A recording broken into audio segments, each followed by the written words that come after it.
Você pode até olhar para a sua vida e perceber que já tentou, que já se esforçou, já correu atrás, mas por dentro ainda assim sentir: eu sou um fracasso. E quando essa sensação aparece, ela não fica só em uma situação específica. Ela toma uma proporção maior. Ela começa a tocar a sua identidade, o seu valor, a forma como você se enxerga. Hoje eu quero te explicar de uma forma bem simples a terapia do esquema. O que é o esquema de fracasso? Porque às vezes a pessoa não está apenas enfrentando dificuldades, ela está vivendo por meio de uma lente interna que a faz se perceber como menos capaz, menos competente e sempre atrás dos outros. Dentro da terapia do esquema, o fracasso não é apenas errar em alguma coisa. O esquema de fracasso é uma crença profunda de que você fracassou ou vai fracassar nas áreas de realização da sua vida. É como se, no fundo, a pessoa acreditasse que não é tão inteligente, que não é tão talentosa, tão competente ou tão capaz quanto as outras pessoas da mesma idade, do mesmo meio ou do mesmo contexto. Isso muda muito a forma como ela vive. Por quê? Porque ela não pensa apenas eu tive dificuldade disso. Ela pensa, isso prova que eu sou um fracasso, que eu sou inferior. Isso mostra que eu não consigo.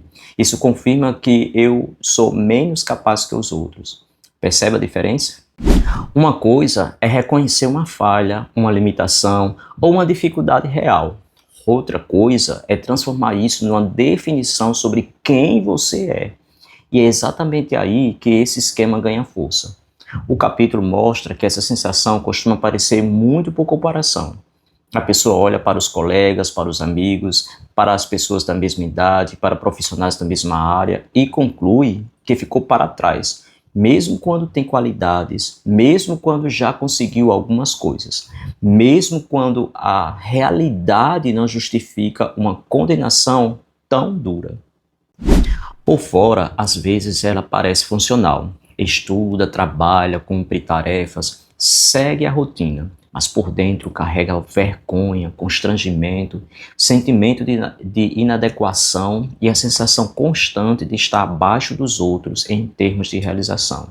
É como se estivesse sempre esperando o momento em que a vida vai confirmar aquilo que ela já acredita sobre si. E isso aparece muito no cotidiano. Imagine alguém que começa um curso novo, outras pessoas também estão aprendendo, estão inseguras, estão se adaptando, mas quem carrega esse esquema tende a interpretar do outro jeito. Todo mundo entende, menos eu. Os outros conseguem acompanhar, eu não. Eu sou mais limitado. Eu nunca vou chegar lá. Ou então a pessoa recebe uma oportunidade no trabalho, uma nova responsabilidade, uma chance de crescer, mas em vez de pensar, vai ser desafiador, mas eu posso aprender, ela já sente o peso de uma conclusão antecipada. Isso é grande demais para mim, eu vou falhar, vão perceber que eu não sou capaz. E aqui entra um dos pontos mais importantes do capítulo Esquema de Fracasso, que é não se manter só pelo que a pessoa sente, ela também se mantém pelo que ela faz. Jeff Jung mostra que uma das formas principais de manter esse esquema é a fuga. Isso significa que, com medo de fracassar, a pessoa começa a evitar justamente aquilo que poderia ajudá-la a crescer. Ela evita, por exemplo, desafios, evita se desenvolver, evita assumir responsabilidades maiores, evita tomar iniciativa, evita se expor, evita dar passos que exigem mais dela.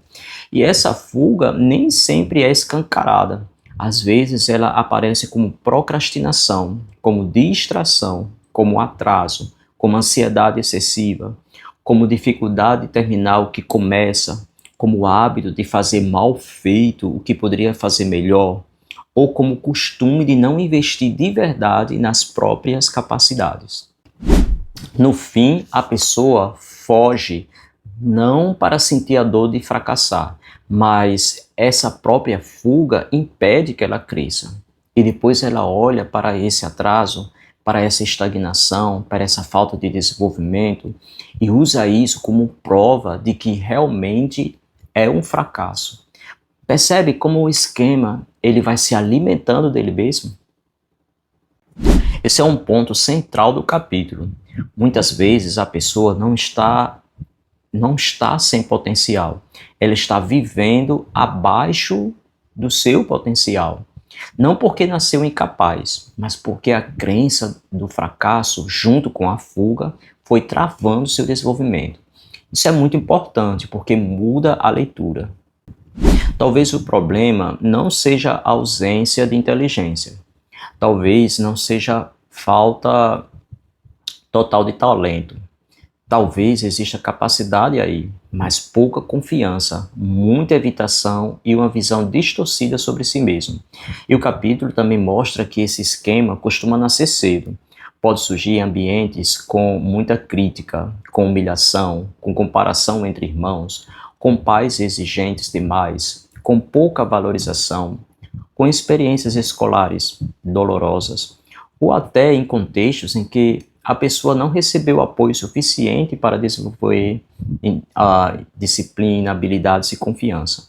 Então não é uma questão de procurar culpados de forma simplista, é uma questão de entender de onde essa lente pode ter vindo. Porque quando uma pessoa cresce sendo diminuída, comparada, envergonhada ou desacreditada, ela pode começar a acreditar que realmente não tem o que é preciso para avançar. E na vida adulta, essa crença continua falando por dentro. Ela aparece na hora de tentar, na hora de aprender, na hora de assumir algo novo, na hora de se comparar com os outros, na hora de olhar para si. Por isso, se você se identificou com esse vídeo, eu quero te pedir uma coisa. Não use esse conteúdo para se atacar ainda mais. A ideia não é você ouvir tudo isso e pensar, até nisso eu sou um fracasso.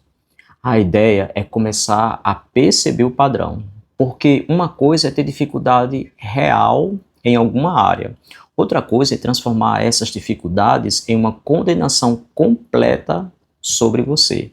Isso faz toda a diferença. Quando a pessoa pensa, eu preciso crescer em algumas áreas, ela ainda pode mudar, mas quando ela pensa, eu sou um fracasso, ela paralisa. Então a orientação prática de hoje é essa. Observe em quais momentos essa lente aparece com mais força. Quando você se sente abaixo dos outros, quando você se sente incapaz, quando você se compara, quando você evita, quando você pensa que nem vale a pena tentar. E depois faça uma pergunta bem importante. Eu estou olhando para um fato ou estou transformando esse fato numa identidade? Essa pergunta pode parecer simples, mas ela é poderosa porque começa a separar erro de identidade, dificuldade de condenação, limitação de sentença. Outra pergunta importante, muito fiel ao capítulo do livro é: onde eu tenho fugido? Eu tenho evitado aprender? Tenho adiado o que preciso fazer? Tenho deixado de desenvolver habilidades? Tenho me escondido por medo de falhar? Tenho reforçado a história de fracasso por meio da evitação? Às vezes, o primeiro passo não é se sentir confiante, é parar de fugir do que poderia ajudar você a crescer. Você não precisa resolver tudo hoje, mas talvez precise começar a enxergar que essa sensação de fracasso não é necessariamente a verdade completa sobre você. Pode ser um esquema. E se é um esquema, ele pode ser enfraquecido. E eu quero terminar com uma pergunta. Em que área da sua vida você mais percebe essa sensação de estar atrás dos outros ou de não ser capaz o suficiente? Nos estudos, no trabalho, na vida pessoal? Me conta aqui nos comentários, quero muito saber. Até o nosso próximo vídeo. Tchau!